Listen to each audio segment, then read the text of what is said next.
Counting. That sounds simple enough. Well, as you'll see as we work our way through some of the questions in this section, sometimes it can be a little complicated. And to get to the answers of these, we're going to rely on what's known as the fundamental principle of counting. The way that I like to say this is, how many choices do you have for each space? Multiply those together. Let's take a look at an example. A license plate is made up of 4 letters followed by a number. How many of these license plates are possible?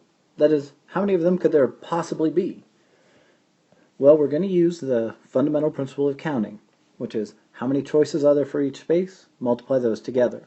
So rather than just trying to spit out some number that might be right, we're going to take our time here and say, okay, well, I've got a license plate that has 4 letters followed by a number.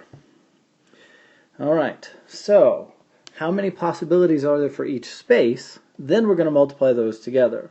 So how many different letters are possible? Well, A through Z, there's 26 letters in our alphabet. They're all possible.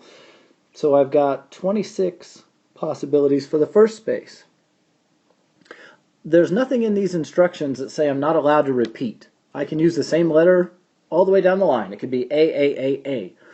With that in mind, I have every possible letter available to me for the second space. So I have 26 letters available here, and 26 letters available here, and 26 letters available here.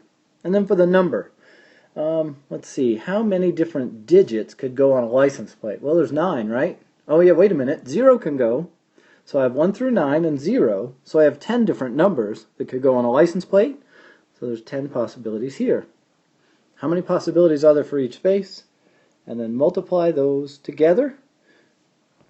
And once we've multiplied all those together, we'll find out that there are 4,569,760 of these license plates that are possible.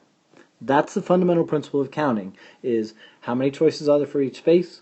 Multiply them together. Let's look at one more example. 19 horses are in a race. How many different ways can they finish first and second? Well, in this particular problem, I don't have as many spots to worry about as I did in the license plate one. Here, I just care about first place and second place. And I've got 19 horses in my race. So any one of them could finish in first place. So I've got 19 possibilities there. Then, after a horse has finished first, not all of them can finish second. Somebody's finished first, so there's only 18 horses left to finish second. How many choices for each space? And multiply those together. So there are 342 ways that the horses in this race could finish first and second. The problem we've just looked at is one where order matters, so this could also be done with a permutation, and that's something we'll look at in a different video.